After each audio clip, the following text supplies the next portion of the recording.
Hello friends, welcome to my channel. Friends, आप उसके सामने देख रहे हैं ये DOL स्टार्टर बोलते हैं। इसका मतलब होता है डायरेक्ट ऑनलाइन स्टार्टर। ये मोटर को डायरेक्टली कनेक्ट करके स्टार्ट करता है। ये इसके अंदर क्या क्या फीचर्स होते हैं, इसके अंदर एक ऑन की लाइट होती है, ऑफ की लाइट होती है और ट्रिप की लाइट होती है। स्टार्ट का बटन होता है, स्टॉप का बटन होता है और मोड सेलेक्टर स्विच होता है। मोड सेलेक्टर स्विच में क्या होता है, आप इसको मैनुअल ऑटो पे सेट करते हैं। मैनुअल में क्या होता है, मैनुअल में जब आप मैनुअल में इसको सेट कर देते हैं घुमा के, इसमें 3 मोड्स होते हैं, ऑटो मोड, ऑफ में कुछ नहीं होगा, ना ऑटो होगा ना मैनुअल होगा, ये ऑटो ऑफ होता है। और मैनुअल में आप इसको मैनुअल स्टार्ट कर सकते हैं। देखिए ऑन हो गया, स्टॉप बटा थी, ऑफ हो गया। तो जब ये ऑन हो जाएगा तो ये लाइट जलेगी, ऑफ हो जाएगा तो ये जलाएगी, और कोई प्रॉब्लम या ओवरलोड या शॉर्ट सर्किट की वजह से ट्रिप होगा तो ये वाली लाइट जलेगी। अभी अंदर से कैसे होता है, जब मैनुअल को हम इसको ऑटो पे करते हैं और मैनुअल पे करते हैं, तो इसको अभी मैं मैनुअल पे आपको दिखा दिया है, ऑटो भी दिखाता हूँ मैं आपको। इसको सबसे पहले ऑफ़ करना पड़ता है। ये इसका MCC भी है, ये आप देख पा रहे होंगे, ये 32 एम्पियर का MCC भी है। इसके अंदर क्या होता है, इसके अंदर आपके एक न्यूट्रल की लाइन है और फेज़ की लाइन है।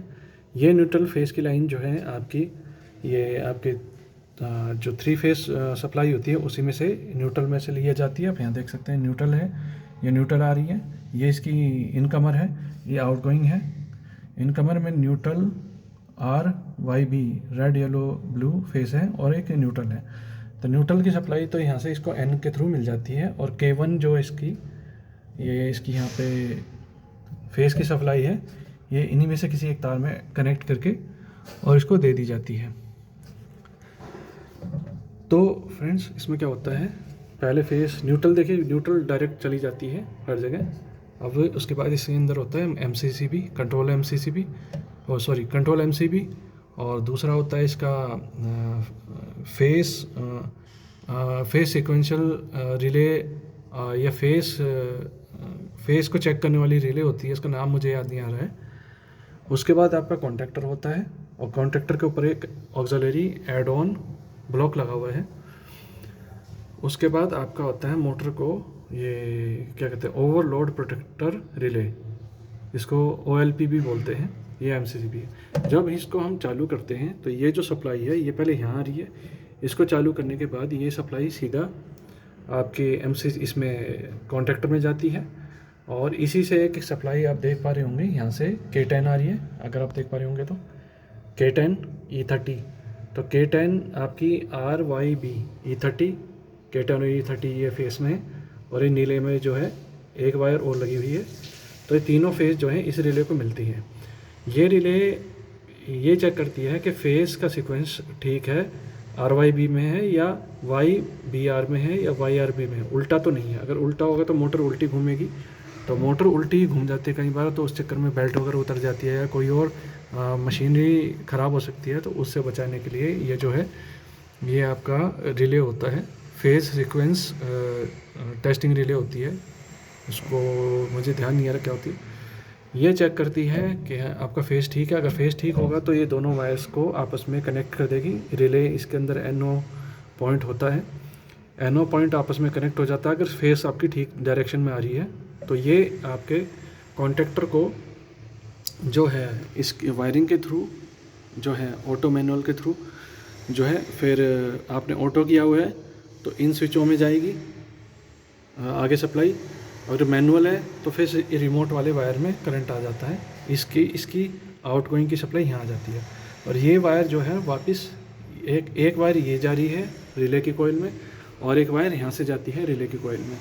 अगर मैनुअल पे है तो यहाँ से पास होने के बाद फेस जो है, यहाँ से पास होने के बाद यहाँ आ जाती है, यहाँ से फिर मैनुअल मोड में इन बटनों पे जाती है, बटन दबाते हैं, बटन दबाते ही रिले की कॉइल को सिग्नल मिलता है और रिले ऑन हो जाती है। पर हम बटन छोड़ते हैं तो ये वापस ऑफ़ क्यों नहीं होती, क्योंकि ये जो एड ऑन ब्लॉक है, ये ब्लॉक उसको एक बार यहाँ से दबाने के बाद रिले इसको खींचती है, कॉइल कॉन्टैक्टर इसको खींचता है, जिसकी वजह से ये आपस में शॉर्ट हो जाते हैं। और ये स्विच के पैरेलल में है, यानी या तो ये स्विच दबा दो या इन दोनों को आपस में शॉर्ट कर दो, तो ये दोनों जो है चलते हैं। आप देख पा रहे हो, या K5 लिखा है, K7 है।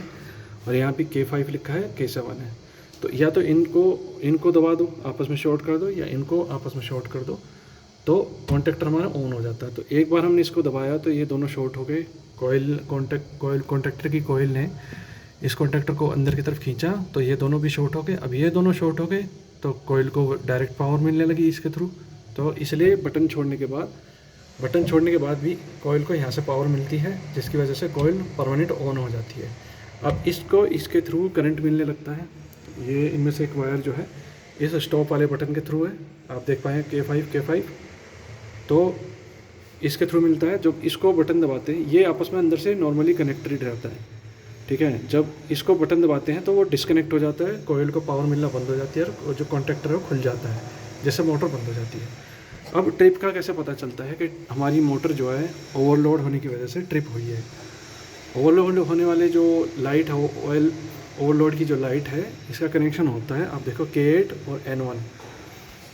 यहाँ पे आप देखेंगे, अगर आपको दिख पा रहा होगा, मैं दिखाता हूँ आपको। यहाँ पे लास्ट में देख सकते हैं K8 और K8 जो है इसमें तार लगा हुआ है K8 का, और K8 और K1 जो है यहाँ से इसको फेस मिल रही है K1 से फेस मिल रही है।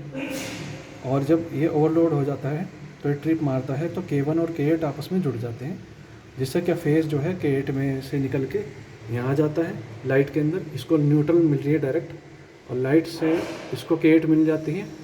यानी जब ट्रिप होगा तो K1 से सप्लाई जो है आपका ओवरलोड स्विच में जाएगी। ओवरलोड स्विच अगर ट्रिप होगा तो K1 और K8 जुड़ जाएंगे, और K8 जुड़ेगा तो यहाँ पे फेस आ जाएगा और ये लाइट जलने लग जाएगी, जिससे हमें पता चलता है कि ट्रिप हो गया है।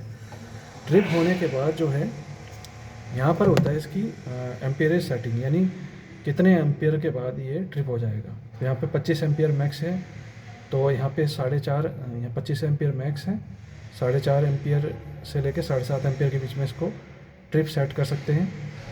ये ओवरलोड रीसेट का बटन होता है, इसको दबा के हम, और ये टेस्ट का बटन होता है, जहाँ तक मुझे ध्यान है शायद टेस्ट का बटन होता है, पर ये ओवरलोड रीसेट का बटन होता है। जब ये ट्रिप हो जाती है ओवरलोड की वजह से, तो हमें देखना होता है कि ओवरलोड क्यों हुई है, मोटर जाम है या मोटर में शॉर्ट सर्किट है, कुछ और प्रॉब्लम है। तो इसको बटन को दबा के हम रीसेट कर लेते हैं।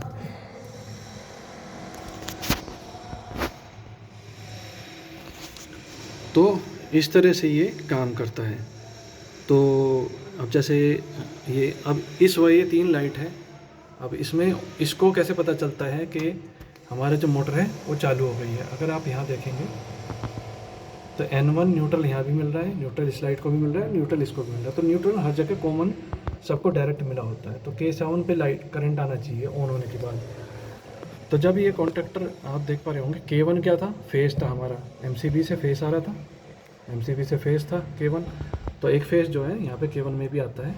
तो जब हमारी ये रिले ऑन हो जाती है तो मोटर चालू हो जाती है। तो K1 से ये NC पॉइंट एक सेकेंड, ये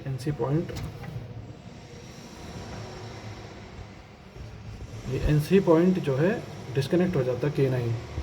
तो K7, हाँ ये जो है K7, ये जो K7 है, K5 और K7 जुड़ जाते हैं। K7 की लाइट एक यहाँ पे भी आ रही है, यहाँ पे भी K7 आ रहा है। तो ये ऑन होने पे, रिले कॉन्टेक्टर ऑन होने पे K7 चालू हो जाती है लाइट। और K9 कहाँ जुड़ा हुआ है आपका, K9 यहाँ जुड़ा हुआ है, यानी NC पॉइंट पे जुड़ा हुआ है। तो मान लीजिए अभी रिले जो है ऑफ पोजीशन में है, तो हमारा नॉर्मली कनेक्टेड ये जुड़ा रहता है। तो फेस ये जुड़ा रहता है, ऑफ पोजीशन में होती है तो जुड़ा रहता है। तो इससे ये वाली लाइट जली रहती है कि ये रिले हमारी ऑफ है। पर जैसे ही हमारा कॉन्टेक्टर ऑन हो जाता है तो NC जो है डिस्कनेक्ट हो जाता है, NO कनेक्ट हो जाता है। तो NO कनेक्ट होते ही ये लाइट हमारी जल जाती है। तो इस तरह से हमारा जो DLO स्टार्टर जो होता है वो काम करता है, उसकी ऐसे कनेक्शन होते हैं, वायरिंग होती है।